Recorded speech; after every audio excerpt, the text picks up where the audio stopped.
Hello! Hello, everyone. Welcome. Welcome to our new studio.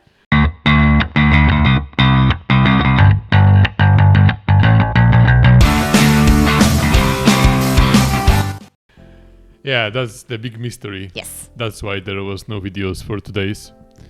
We had a lot of work, Yeah, a lot we were of problems, setting it a lot of setting up, a lot of and moving. a lot of successes as well. And now it looks as it does, which I hope you think is amazing because we really, really, really like it. Yeah.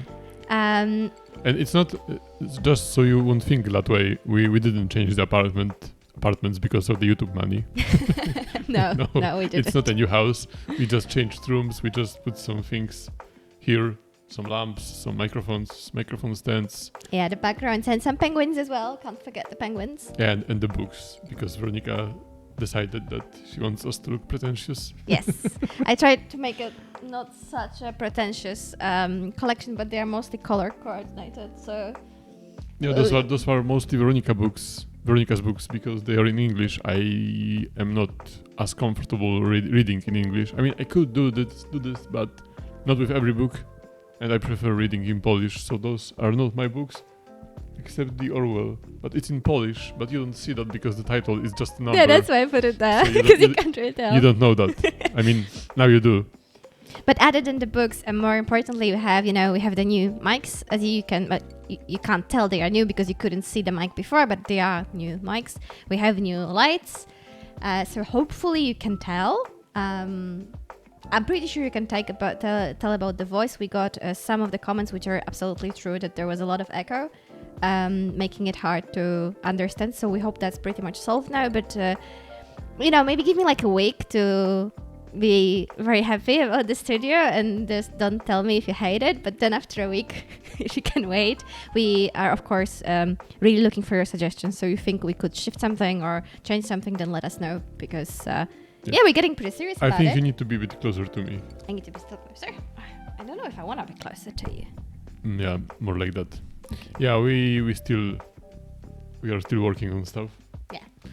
And we had some technical issues, like our SD card just broke the little thing, Did you even know there's a lock on the SD card? Well, there is, and we found out when it broke off. Yeah, So, I wonder where is the piece. Is it inside the camera or? No, I hope it's somewhere on the floor. I don't know. Yeah, so there was some problems. That's why it was the first time we didn't upload the videos. But now we are coming back, and we are coming back strong. Oh yeah, very strong. With Fat Electrician today. Yes. And it's the video that Weronika was... Yeah. Thank you. So it's because when we were watching previously Fat Electrician's video about animals in the military, we've seen the penguin and we've seen the bear, the Polish bear Wojtek. And a lot of you suggested that we absolutely have to see the Sergeant Regulus one about a horse, Marine. Which I have to say, like, excited is an understatement. Could he swim? I have no idea, but it's 33 minutes, so I think he must have got up to pretty amazing stuff. So a lot of you recommended this, and thank you very much. I'm pretty sure I'll love it. I'm not a horse girl. I've never been a horse girl because I don't come from money. It's not a choice that was available to me. It was like, do you want to be into dogs or into cats? Maybe you can choose hamsters, but still, like, you can be into horses. But I was on one lesson of horse riding when I was a kid, but when my mother heard the price for a lesson, she was like, "Okay, so that's it. That's the end of your horse experience in your life." I think I was on like 2 or 3, but I think we were getting a good deal. But then a friend that I was doing it with, he fell off the horse and he broke his arm, and my father assumed that means everyone who rides a horse has to break their arms eventually. But that's which is true. Probably true, but they just said, okay, let's not do it anymore. Well, anyway, there's the video. It's 33 minutes long, so we will try to keep pausing at minimum as much as it's possible, but the video will probably be a long one. All right, so are you ready? I don't know, but yeah, I'm excited. And in the new studios, but it's so comfortable, guys. I can't even explain to you how comfortable it's to sit here. Before we had this, I'm sure you could hear. Sorry, I'll cut it short. But we had these chairs and they kept creaking and we kept bumping into each other because we didn't have enough space. And now I'm just on the couch, And it's so comfortable, so we can now record longer videos for you as well, because it's not like we're going to get a cramp. Yeah, and we still have our trade lights, our trade colors. Yeah. The pink one and the blue one. I don't know if you can see this, but there is like a little bit of Aura thing. of aura, yeah. Yeah. Besides us, Can behind they us. even see the penguins? And also, it may stop me because a lot of you also said that I stare at the camera too much. I'm not gonna do that anymore because I can't even see myself. I don't know if you can see the penguins, but they're there. All right, are you ready? Mhm. Let's begin. What if I told you that if it were not for the actions of a single beer-drinking horse over the course of 48 hours, Beer drinking? South Korea as we know it today would probably not exist? Today we're talking about the greatest war horse of all time, the highest-ranking animal in Marine Corps history, and the hero of Outpost Vegas. Ladies and gentlemen, Sergeant Reckless.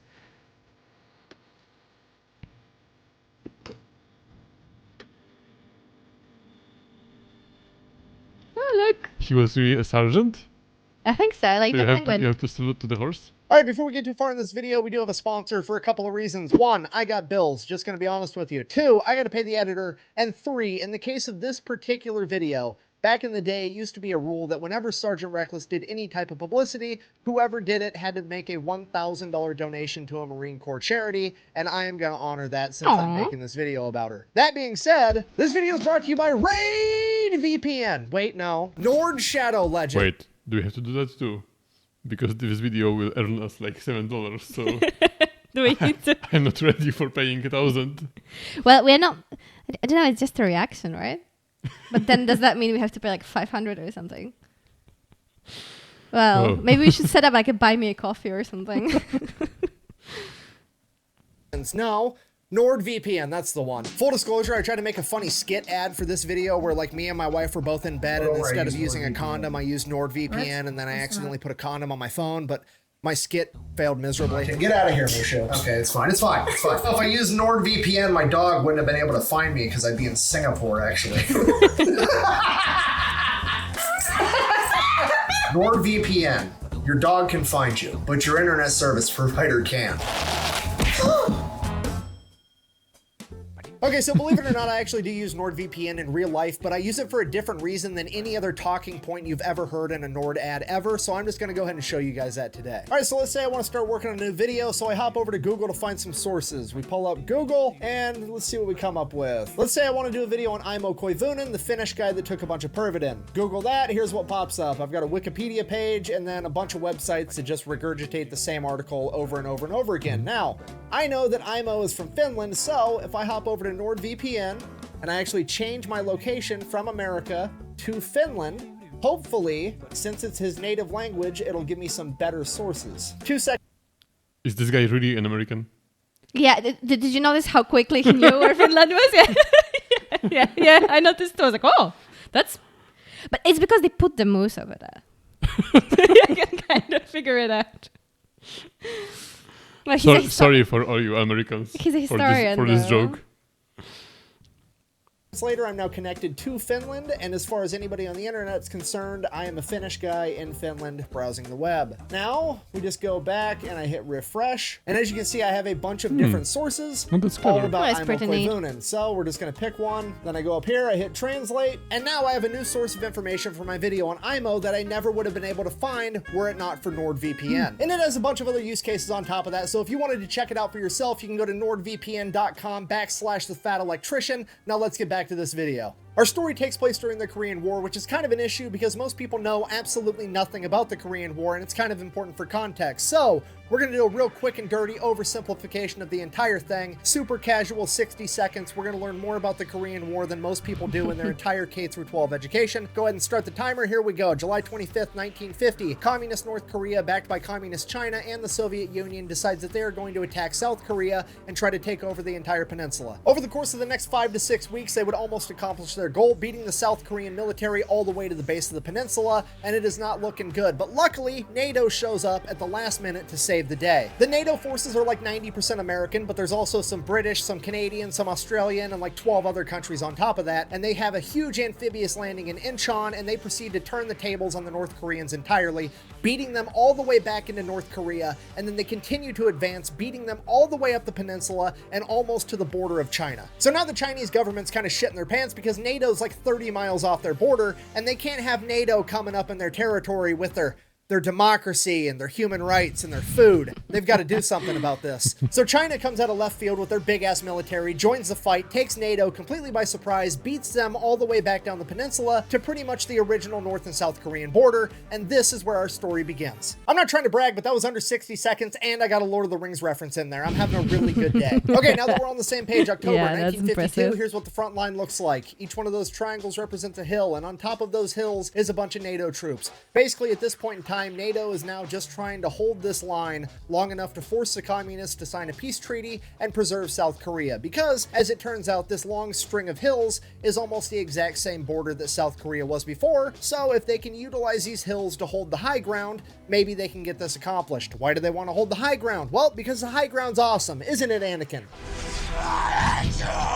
Yeah, anyways, if I could bring your attention to the furthest triangle on the left where it says the Nevada cities. That is not actually one hill, but three smaller hills in a close triangular formation, commonly referred to as the Iron Triangle. Each one of these hills is named after one of the three Nevada gambling cities, Reno, Carson, and Vegas. The reason that NATO named them after the Nevada gambling cities is because it is a gamble as to whether or not the Marine Corps is going to be able to hold that position. Because if Chinese Communist forces are going to try to break through this line, it's probably going to be right there at the Nevada cities, because then they will have a direct path to the capital of Seoul, and if they're able to capture Seoul, it'll be absolutely devastating to NATO's ability to negotiate a peace treaty. So the United States Marine Corps absolutely has to hold this position, and most importantly, they have to hold Outpost Vegas because it is the highest of the three hills, and if they lose Vegas, they are almost guaranteed to lose the other two. Alright, so here's the plan. Each one of these hills is going to have 40 Marines and 2 Navy corpsmen on top. These hills are so steep that the only way to get up there is by foot. They're like a 45-degree angle all the way up. So the Marines aren't able to get trucked. I wonder how it is for those people. You know, imagine you were born and you are living on the one side of this hill, and then the rest of your life you need to live in the North Korea, and your life is just, it's unexplainable how it is to live there. And then you are born on the other side of the hill, and you live in the South Korea. You listen to K-pop, and everything is fine. Yeah, it's like the Berlin Wall, but the Berlin Wall is a demo version, and this is like the full. Yeah, it's like The full game. Yeah, in the Berlin, you at least know what is on the other side. Yeah, and they're And like, in the North Korea, you're like, oh, so this is how the world looks. yeah. Up there. They're not able to get tanks up there. The only thing they can get up there is barbed wire, shovels for Horses. digging trenches, guns, and 75mm recoilless rifles. Horses are These 45 recoilless rifles are degrees. pretty much going to be the Marines' only chance at defending themselves if they do get attacked. The problem with it is, though, since you can't get a truck up on this hill, now the Marines have to carry all the ammunition up themselves, But- and each shell weighs approximately 24 pounds. So because Oh my carrying God. these shells up this enormous hill one or two at a time absolutely sucks, the Marines get permission to buy a horse or a mule or a donkey or something. So they go down to Seoul and they start looking. And obviously, the first place they choose to investigate is the horse racetrack at Seoul. Is there probably going to be a pack animal at a racetrack for sale? No, probably not, because that's racehorses, and racehorses don't make good pack animals. Exactly. But that is the one place that's going to have alcohol and gambling, so you best believe that's where the Marines are going to check first. Right. But as fate would have it, they would meet up with a horse trainer and jockey by the name of Kim Hook Moon, who would be willing to reluctantly sell his horse, Ah Chim Hai, which translates to flame in the morning. He absolutely did not want to sell this horse. He described it as the most beautiful and intelligent horse on the planet, but he did it for $250 because he had to buy his sister a prosthetic leg. I believe her name was Peggy, or was it Eileen? Anyways, the Marines buy this horse, they throw her in a trailer, they take her back to camp. From there, she immediately goes into what the Marines call hoof camp. Get it? Hoof camp, boot camp. That's funny. Moving on. The first thing they do is try to get the horse acclimated to battle by firing the recoilless rifle near her. And the first time they fired this rifle, this horse jumped 4 feet straight into the air and freaked the fuck out. Then they calmed her down, they fired it again, poor horse. still scared out of her mind. And they fired it again and again. And by the 8th time they fired it, she was completely calm, and a recoilless rifle never scared her ever again. From there, That's they quick taught her how to training. survive. She learned how to avoid barbed wire. She learned not to get too close to the back end of the recoil. But the good thing that the Chinese and the Koreans, the North Koreans, didn't use the goats, the mountain goats. It will be over very quickly. Yeah. You just put some ammunition on the back, and the goats like. Judging by their attitudes, they'd probably learn to fire them themselves as well. Just do all the work. But by the way, the mountain goats are something amazing. Like I can't believe every time I see the video, I'm thinking that they fucked up the perspective or something. Yeah. because it's not possible to move like that. I cannot imagine. And how did evolution work that way to make those goats behave that way and be able to climb like this? Yeah, beyond you can't me. even call it climbing because it is just like hop, hop, hop. Like Yeah. the way they move in Minecraft is the way they move in real life. You saw them walking up the wall? Yeah. That's why, and then you wonder why, like, the goat is the symbol of the devil. I think this is because of this uncanny abilities. recoilless rifles because the blowback could hurt her. She learned that whenever a Marine yelled incoming, she needed to run to a nearby bunker, or if she wasn't near a bunker, she learned how to lay down. After she completed her training, the Marines ordered her a special saddle to be made and shipped all the way from America that would allow her to carry a bunch of recoilless rifle rounds. Until then, though, she began helping the Marines any way she could, mainly by helping string communications cable between the different outposts and the ammunition point, and she could string more cable than 10 men combined. At this point, the Marines really started to like this horse, so they decided they were going to give her a new name. Reckless, named after the recoilless rifles, which were commonly referred to as reckless rifles. And from that point on, she just became another one of the guys, and that's exactly how the Marines started treating her. She began eating whatever the Marines were eating. She loved bacon and eggs, she loved beer, and apparently if you were ever having mixed drinks, Reckless would walk up to you, nudge you with her head, and stick out her lower lip, and let you mix a mixed drink directly into her mouth. Then her special saddle shows up, and she starts kicking ass on the battlefield. She delivers 6 rounds at a time, and she can make a trip from the ammo point to the firing position twice as fast as any man can, and he's only carrying 2 rounds. She delivers so much ammo that over the course of a couple battles, the Chinese actually start to target Reckless. And this ends up being a horrific mistake because the millisecond that Marine Corps leadership figures out that they're trying to target Reckless, they flip the script, turn around to the Marines, and they're like, boys, they're trying to kill Reckless so they can eat her because they're starving communists. At which point, all the Marines responded with, Not my horse. okay, the Marines are absolutely furious. This is worse than fucking with Doc. We've got multiple Docs. We've only got one Reckless. We can't allow this to happen. What is And the dog? Duck. Ah, with ducks. Okay. Ducks. Yeah. Marines begin fighting that much harder. And they have more ammo to fight even harder with because Reckless is right there with them bearing ammo the entire time. From this point on, they begin dominating every skirmish that they take part in. At one point, they're working adjacent to the Australian military, and the Australians are so The blown Australians away by have a Reckless kangaroo. that they come up to meet her after the skirmish, and they actually give her one of their campaign hats Aww. as a reward for being such a badass on the battlefield. She looks like a Reckless badass. and the Marines fight and hold the line for the next 5 months, and by March of 1953, peace talks between North and South Korea are well underway, and it's beginning to finally look like this war might come to a peaceful resolution. But on March 26th, Chinese forces would launch a major offensive trying to break through the line at the Nevada cities with 4,000 men. For the next 4 days, the Marine Corps and the Chinese fight over these hills. The Chinese take the hill, the Marines take it back. The Chinese take the hill, the Marines take it back. Eventually, it got to the point where nobody could hold the top of the hill, and you just had the Chinese on one slope of the hill and the Marines on the other. They said that there was so much artillery flying in both directions for the entirety of 4 days that the sound of individual explosions gave way to what seemed like a constant and consistent roar. For 4 days, they were completely unable to verbally communicate, and they could only talk to each other via hand signals. Oh my God. And because of all this noise, the Marine Corps forward observers God. weren't able to effectively communicate with the Marine Corps artillery and mortars, meaning that the artillery and mortars were just firing blindly into the general vicinity of where the enemy should be. Meaning that the only effective fire the Marine Corps has in this fight is coming from the recoilless rifles because they don't require a forward observer and they don't require communication. The men with the recoilless rifles are the ones spotting the enemy and firing the gun. The recoilless rifles are now the key to winning this battle, and they absolutely have to stay up and running, and they have to get this ammunition up to these hills to fight back. The problem is the ammo point is 750 yards away from the firing position, up a 45-degree angle hill that is constantly being pounded with enemy artillery fire while it's also covered with smoke and white phosphorus. But that doesn't change the fact that the ammunition has to get there, so they load 8 rounds into Reckless's pack and they send her up the hill. And the men at the ammunition depot know that it's probably the last time they're ever going to see her again because they've just sent her off to her death. But despite that, she somehow makes it to the firing position. The Marines there unload the ammo and stick a wounded Marine on her back as they send her back down the hill, also feeling as though they're sending her to her death, and it's the last time they're ever going to see their favorite horse. But they're wrong. Over and over and over again, they're wrong, because every 20 minutes like clockwork, Reckless is back at the firing position, bringing more ammunition, and then she's back at the ammunition depot, dropping off wounded Marines. And she does this all day long, and with every trip she makes, she becomes less and less of a horse, and more the only sign of hope that these men have. Because of this little horse that's quite literally an animal of prey, whose only defensive measure to danger is to run away, can stand here and fight through all of this, then fuck, maybe they can too. Despite being struck by shrapnel twice, He's really playing it dirty with the music too. Like, it's hard enough. Then the music is just, it's what they do in the movies, you know. I hope if there is a heaven for like animals, of course there is, of course there is.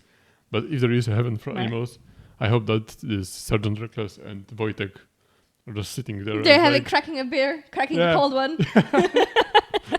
Like all the other animals are like, you know, doing normal animal stuff.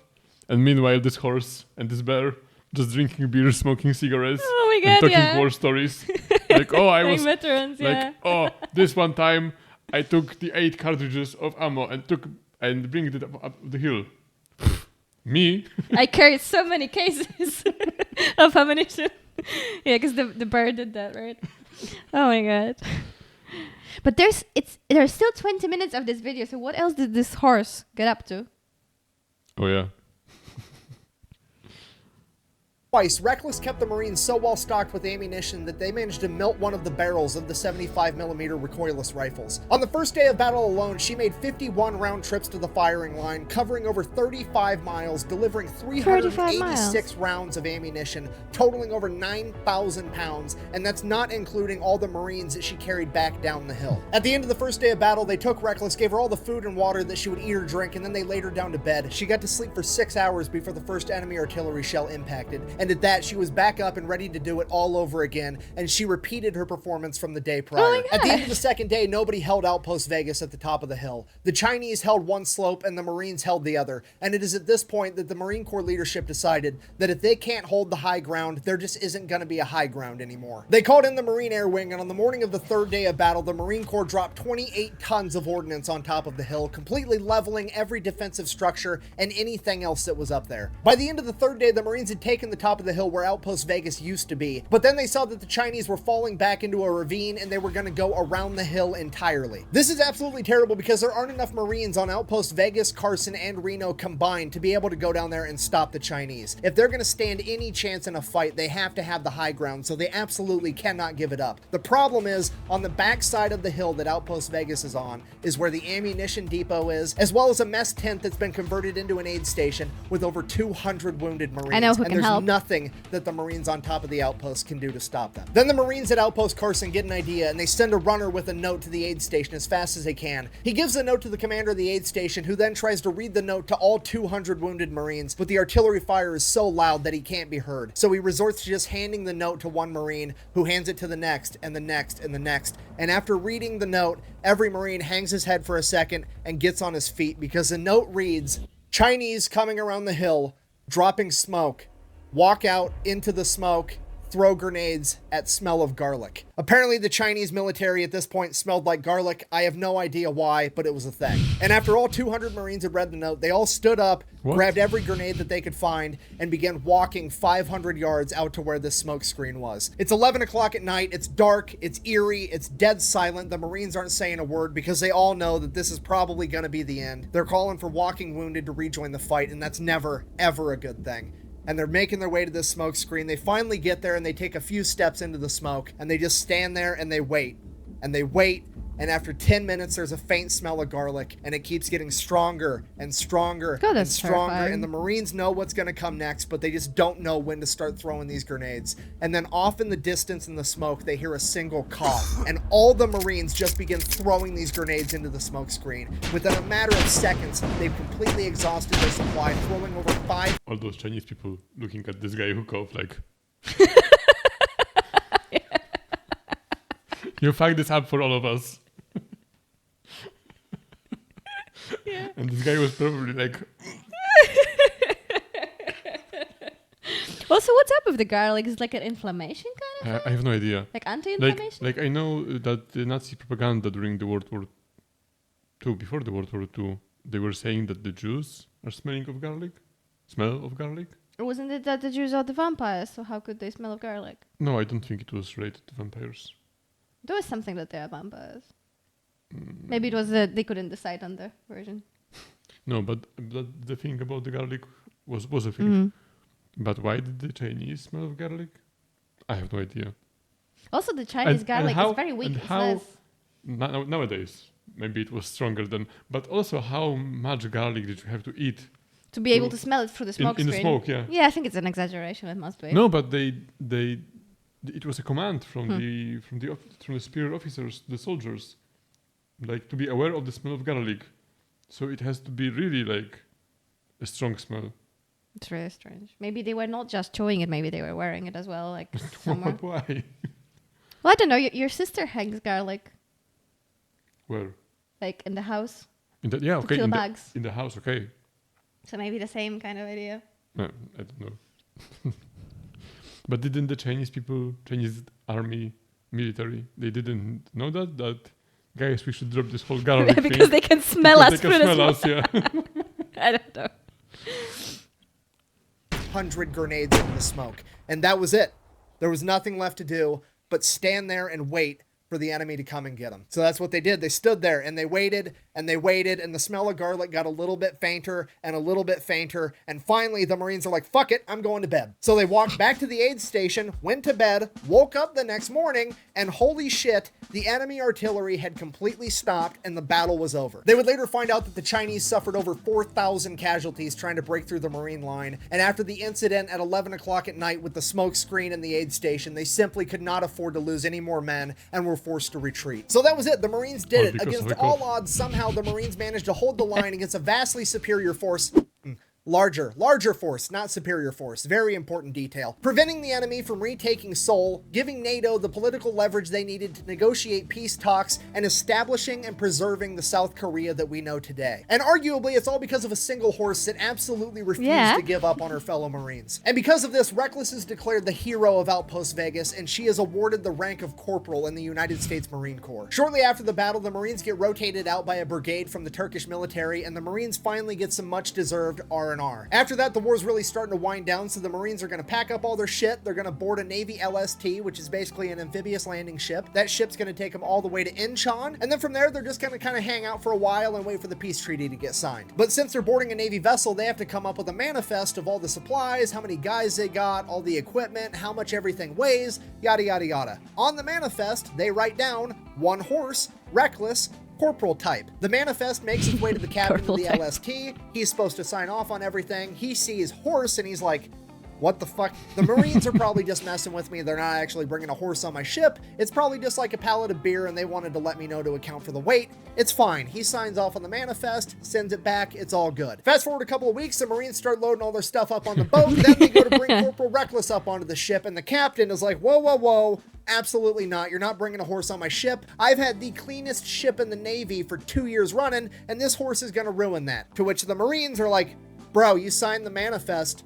This is happening. Get over it. One thing leads to another. Corporal Reckless gets on that ship. Once they get Reckless, all the equipment and all the Marines on board, the ship takes off, and all the Navy members are kind of making fun of Reckless and the Marines because it's not normal for Marines to care this much about an animal, and they're not treating Reckless with the respect that she deserves. So when they demand that Reckless gets fed bacon, eggs, and beer just like the Marines, the Navy absolutely refuses, and they said they're only going to give her cabbage and wheat. So that's what they do. This upsets Reckless's stomach, and she proceeds to shit all over this boat for the next 3 days. She was a princess. A couple days later, Reckless starts feeling better. They're almost to Incheon. They're about to port, get off this boat. Everything's going to be great. At this point, the Marine Corps officers have a brilliant idea. They decide, hey, us and our men just went through one of the bloodiest battles in American military history. The horse has been sick this entire time. You know what would make everybody a lot happier? If instead of just parking the fucking boat and getting off like normal people, what if we did an amphibious landing, you know,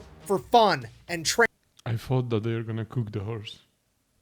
I thought that the idea was to cook the horse to give people a meal.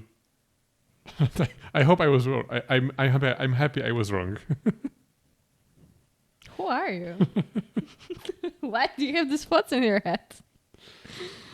training and stuff. Wouldn't that be great? To which all the enlisted men are like, fucking fine, whatever, let's just do it and get it over with. So they make an amphibious landing in Incheon for training, but guess what? Reckless doesn't understand that it's for training. She thinks this shit's for real. So Reckless becomes the only horse in Marine Corps history to successfully make an amphibious landing. So the Marines get settled down in Incheon, and that's when they notice that there's a horse all over the news. It's in every newspaper, it's in every magazine, it's on every radio broadcast. The entire world is talking about this horse, but it's not Corporal Reckless. It's some horse over in America called Native Dancer. It's the greatest horse in the world. It's gonna win the Kentucky Derby, blah, blah, blah. And the Marines are kind of getting pissed because they know for a fact that they have the best horse in the world, and it's Corporal Reckless, not Native Dancer. And the Marines are willing to put their money where their mouth is because they pull together over $25,000, which is like over $250,000 in today's money. And they publicly offer it up as a wager to the owner of Native Dancer. Hey, bring your horse over to South Korea, beat Reckless in a race, and you can have the money. But this wasn't just going to be any race. This was going to be called the Paddy Derby. It was a 1.5 mile course uphill through rice paddies,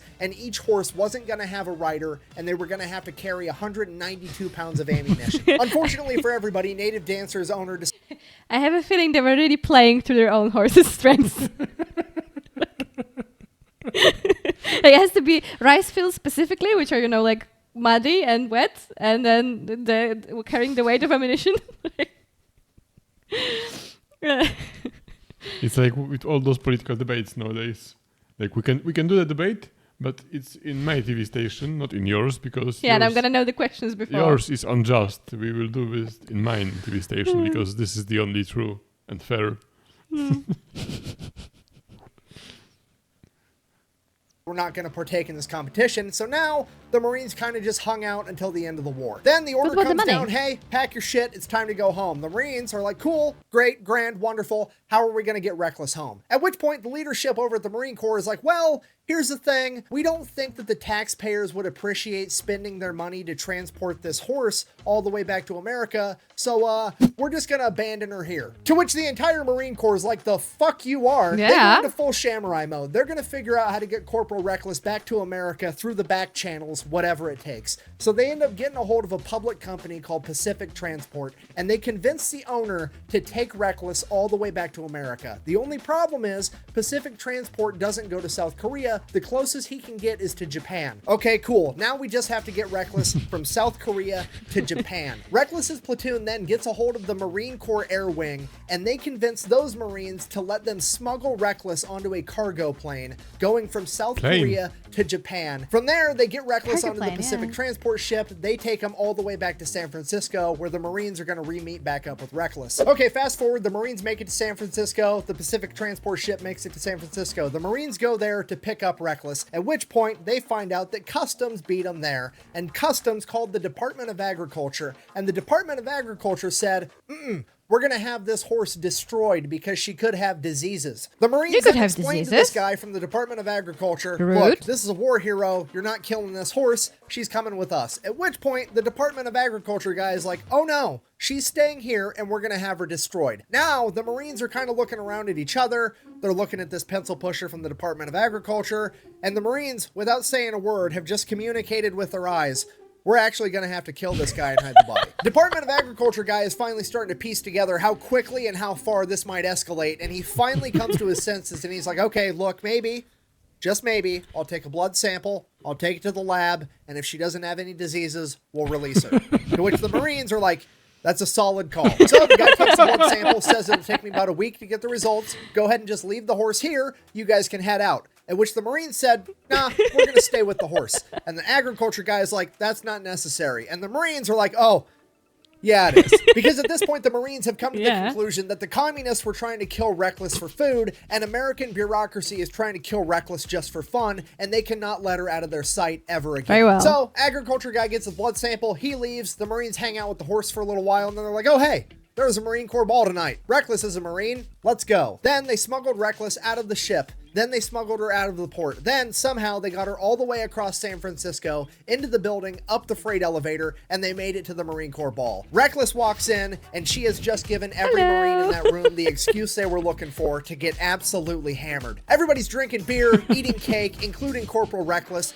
and Reckless is also eating all the flower decorations. It's a great time. Everybody wakes up the next morning, super hungover. They all go out, they get breakfast, bacon, eggs, give some to Reckless. Now, here's the problem. They kind of have smuggled this horse out and they don't know what to do with it. They also can't let the government find out where the horse I just wanted to say, never have I ever regretted that I'm not part of the military, but now I kind of do. But this horse, what a journey he had. Like, She. She. You're right. To Japan with the plane. Yeah. On an amphibia boat. On a ship. Yeah, she was everywhere. She was more places than we've ever been. I had no idea that the horses could travel with the planes. Well, I guess on the cargo plane there's enough space, but But for the horses? I don't know. I thought that when you like transport like big animals like that, you usually do this with cars, and if you cannot do it with the car, you use ships. Because it's like easier for animal, I think, on the ship than. I think so, but apparently it's possible on the plane as well. I guess it doesn't really matter to them. It's not like they can see out the window. They don't really probably even realize that they're flying. Yeah, but maybe the pressure can Yeah. bother them a lot. I don't know. Well, they had no other choice, but yeah. horses because the government is actively trying to destroy her for no reason. Then, once Reckless gets to Camp Pendleton, the American public finds out that Reckless made it home, and everybody's super pumped. They want to know all about it. The news is getting involved. America's celebrating because fucking America's warhorse made it home. This is awesome. Well, At yeah. which point, the high-ranking Marine officers that were going to abandon her are like, holy shit. Wow. What a great idea. You guys smuggled her all the way here, and we're just going to take credit for it because this is going really well for us. We had no idea that the American public would be okay with us doing the right thing and bringing a war hero home. We thought the American public wanted us spending millions and billions of dollars teaching fucking pigeons how to drive missiles and strapping napalm bombs onto bats and shit. We had no idea that doing the right thing would be so popular. So then they throw a big parade, they have a big ceremony, at and her. Reckless gets promoted to E5 sergeant in the Marine Corps. They hook her up with this cool-ass blanket. She gets awarded 2 Purple Hearts, 1 for each piece of shrapnel she took during the Battle of Outpost Vegas. It's a huge deal. She starts doing commercials, endorsements. The rule with that was she doesn't work for free. She's willing to do charity events for free. Anything else, if somebody wanted her to endorse a product, it had to be a product she actually liked. If it was food, it better be food she liked. If it was a drink, it better be a drink She was she true to liked. herself. The guys who sells cabbages were like came to ask for the advertisement, and the horse was like, nope, Nope. no, not that shit again. Only bacon and eggs and beer.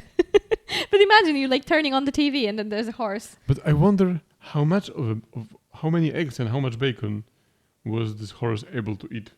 I think another question is also how many eggs and bacon they were able to spare for a horse, because I don't think they could just I mean, give you it. know, but it was U.S. Army, so I've never heard that But- the U.S. Army Well, had they any were not problems starving, with but did they have like supplies. surplus of food to give like 2 dozen eggs to a horse a day? I don't know if they would have. I that don't know, much but more. like I heard the stories and I read the books about American POWs, Mhm. prisoners of war, Mhm. in Japan. Not only in Japan, but on all those Japanese islands. Mhm. And then when the camps were liberated, Mhm. that they dropped so many food on them, on those prisoners, the American planes, Mhm. that they were not able to eat eat it. all of this. Okay. They had no idea what to do with that. Just the chocolate. There was so much chocolate, that it was not possible to eat it for Or all maybe those they had prisoners. enough for the horse then. No, like I said, it's like with the U.S. Army, I have never heard that they will have any problems with supplies. They spent, I don't know how many percent of the how do you say it? GBP? GPD, GBP. No, that's pounds. General Product Brutto. You know, GPB. I don't. like Ah, their GDP. army is not I don't know. is not. Yeah, Or- it's not selling. Yeah, that's true.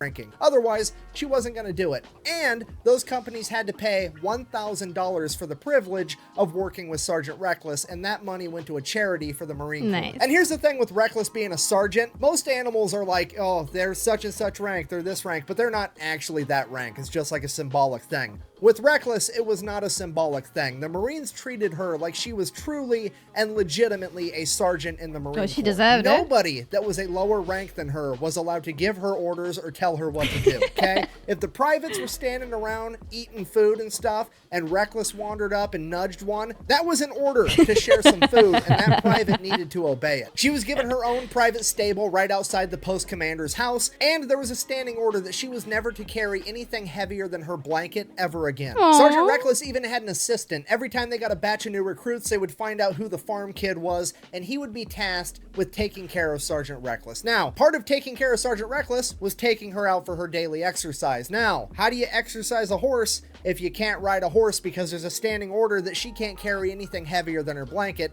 And even if she could, you wouldn't be allowed to ride her because she's a higher rank than you. I have no idea. Neither did the Marine Corps, so they told this private, fucking figure it out. So this kid just had to start running next to Reckless 5 miles a day, Oh my God. every day. Poor kid. And this pattern carried on. Every time a new kid came, he just started running. Yeah, and then 5 he miles died a day and with they had to Reckless. get another And it became kid a to running run. joke. Jesus Christ, literally a running joke that whoever was taking care of Reckless was the most in-shape Marine in the Marine Corps. Yeah. After a little while, the PR started to die down, but the high-ranking officers in the Marine Can you imagine you're going to the army, you're like 18 or 19 or something like that, and you write letters to home, like, oh son, how is it going in the army? I'm like, yeah, I'm running every day with a horse. And you're basically like, you know how some people ride around on bikes and they have like their dog tied to a leash to the bike. You're the dog in this scenario. Yeah, exactly. Corps didn't want that to happen because having the Marine Corps in the headlines all the time was really good. So they concocted a plan to stay in the headlines even longer. They were going to get some badass, thoroughbred, Kentucky Derby winning racehorse in here to have a kid with Sergeant Reckless. So that's exactly what they do. They find the thoroughbred horse they're going to breed her with. They hire this PR firm getting ready for all the news and publicity and blah, blah, blah. And then in true military fashion, the officers then proceed to not tell anybody that they fucking should. You know, like the private that's in charge of taking care of Sergeant Reckless. So from his perspective, one day he gets an order, seemingly for no fucking reason, to take Sergeant Reckless over to the normal horse stables, which never, ever happens, and stick her into an empty pen. So that's what he does. And he's like, okay, cool. I'm gonna like go get lunch now or take a shit or whatever. So he leaves for a minute and one of the other Marines comes by and then sticks just your normal garden variety Marine bucking horse in the same pen as Reckless, not knowing it was Reckless because Reckless is never in those pens anyways. So fast forward a little bit, Sergeant Reckless's assistant comes back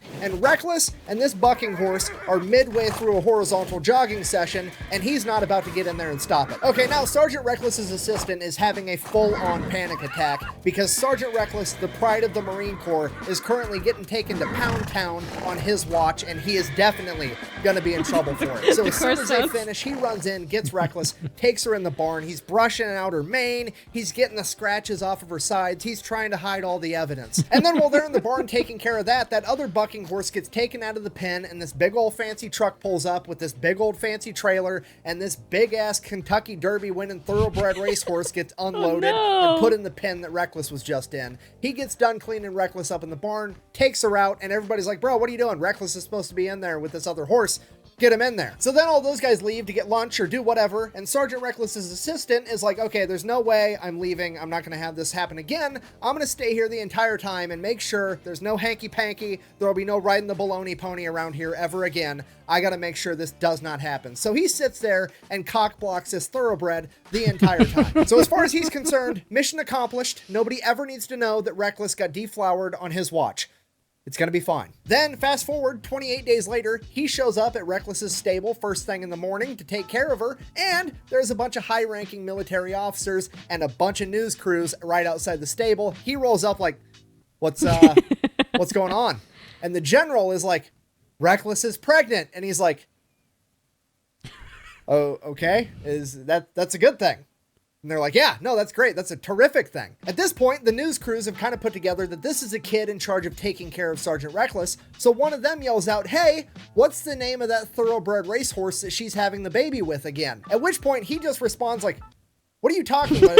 I don't know its name. It was just one of the random Marine bucking horses we had in the pen. Record scratch, dead silence, pure confusion. The general grabs this private, yanks him around the corner of the stable. It's like, what the fuck did you just say? So he explains to the general everything that happened. And the general is like, you idiot. Reckless was supposed to sleep with that big ass thoroughbred racehorse. To which he's like, well, somebody should have told me that. I don't know what to tell you. So now the plan is officially ruined. The news crews leave, and the PR firm has to figure out how to piece this thing back together. And the plan they come up with is to get a big-ass sign and put it up on the hill by Camp Pendleton, and the sign simply says, it's a... ... Yeah, if you're not picking up what I'm putting down, in the plot twists that absolutely nobody saw coming, the United States Marine Corps is actually responsible for inventing gender reveals. And that's how they still managed to generate a bunch of hype for Sergeant Reckless's kid, getting the entire world to speculate as to whether or not it was going to be a boy or a girl. The pregnancy goes great. She goes on to give birth to a colt, aka a boy. They go out, write boy in big blue letters on their sign, and then the Marines throw a big ass party because they're amped, unwittingly throwing the world's first ever gender reveal party, which I'm going to hold against the Marine Corps forever. But now everybody wants to know, what are we going to... Maybe I'm an ignorant, but how does this work with horses or with other animals? Like, every time there is an intercourse, there is a baby? No, but I think they have just very, very high fertility rates. Higher than humans. Yeah? Yeah, I think so. But it's like every time, or they need to know the period? I do not think it's every time. I don't think it's... I think they are... If you're a horse expert, correct me if I'm wrong. But I think they are also... They cannot be possibly fertile every day of the month. Yeah, of course. But I think the window is much longer than it is for humans. And I also think the chance is much... Yeah. Name this young colt. So the high-ranking Marine officers step in again, and they're like, I have another great PR idea. Let's have a competition where all the Marines can submit their ideas for names. We'll pick the best one, and that guy can win a week of leave. Brilliant idea. So that's exactly what they do. Hundreds of Marines send in their ideas for names. The front runners were like Semper Fi, Freedom, Liberty, pretty generic stuff, but that's what you have to do when you have a big public figure like Sergeant Reckless and her new baby. But the commanding officer in charge is just like, I don't like any of these names. I'm going to name it myself. So he just decides that he's going to pick a random private and be like, hey, you're the winner, even though you didn't pick the name, but I'm just going to say you're the winner so I don't look like an asshole. And then he named the cult Fearless, which, that's a great name. I'm just getting really, really jaded with bureaucrats and high-ranking officers in this video for some reason. Sorry about that. Anyways, fast forward a couple years, 1959, Sergeant Reckless is now getting promoted to Staff Sergeant Reckless, E6. There's a 1,700-man parade, a 19-gun salute. The Marines make a huge deal out of it because, well, Reckless deserves it. So that's what they do. And in the crowd that day was none other than the new Private Fearless of the United States Marine Corps, which I thought was pretty cool. Later that year, she would give birth to another boy named Dauntless, and then a couple years after that, she would give birth to yet another boy named Chesty, named after Chesty Puller, the most decorated Marine of all time, and as rumor has it, the last Marine to ever ride Reckless. From there, Sergeant Reckless would retire and spend the rest of her life living on Camp Pendleton as the highly regarded, highly respected war hero that she was before passing away in 1968. So, in conclusion, this has been the story of Sergeant Reckless, the hero of Outpost Vegas, America's greatest warhorse, the four-legged Marine that fought during the Korean War, which is commonly referred to as the Forgotten War. But as is the case with most of us, it's not that we forgot it, it's that we were never taught about it in the first place. So if you made it this far in the video, I really hope that you learned something. If you want to support the channel, best way to do that is go check out thefatelectrician.com. We got merch, I got a Patreon with deleted scenes. Otherwise, until next time, quack bang, out. There's always the scene after. Yeah, let's wait. Or not this time. What are you still doing here? Leave. I have to go enjoy my not single-ply toilet paper that I got at the store just for me. Did you? I relate too. I was gonna say, did you feel hurt? Okay, let's not make this so much longer because I think I can't see from here, but it must be outrageously long. I wanted to say one thing. I wanted to say how those meetings with the Chinese army looked like. Like they had a picture of a horse on a board, and some Chinese general with the pointer was like, this horse, this is our new target right now. The general sitting by his big mahogany desk, and there is a picture of Sergeant Reckless, and he's throwing darts at it like, this horse ruining all of my plans of conquest. But yes, guys, you were right. Kim Jong-un nowadays is like all the horses in North Korea. Jesus, yeah. But yeah, guys, thank you for the recommendation. You were right when you said that I would enjoy it a lot. I enjoyed it so much. That was amazing. I love it. You would like this job, but on the other way, so much walking. Which job? The assistant of the horse. But there are two wolves inside of me. There's one wolf that really likes animals, and the other one that really does not like running. So I don't know. That would be a tough fight. Whoa.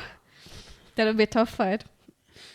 But yeah, that's so cute. And then she had the little boys, and they were private. And she had a long life. I like that this video had a happy ending, right? And they often do. Yeah, they often do with the animals, and that's really, really so nice, and just so brave, carrying these soldiers from the hills to safety, and then that's so nice. Yeah, but at the beginning, I thought that there will be more horses that they used that way, and that this was like the most rewarded one. Mm-hmm. But from what I understand, it was only a few horses. No, I think they only had a few. And it was the only horse that served on this spot. Yeah, to carry the ammunition up the hill. It's amazing. But the thing that is bugging me the most about this video is the garlic thing. Like, yeah, I do wonder really about the garlic. We need to check it out. I will have a talk with ChatGPT after this video. Okay. What's the deal with the garlic? I think. Okay, thank you guys very much for watching. And if you have any comments about our studio yet again, then please feel free to leave them, like positive or negative, of course. Any questions about the studio, like, oh, how did you make this beautiful studio? Yes, thank you. Who chose the colors? Yeah. So what are the penguins' names? Okay. Yeah, I lost my groove. Thank you for watching with us. Let us know if you enjoy those long videos, because I would like to know. Yeah. And yeah, thank you for watching. And subscribe, comment, like, please. That helps us a lot. And yeah, that's it. See you in the next video. Thank you guys. Bye. Bye.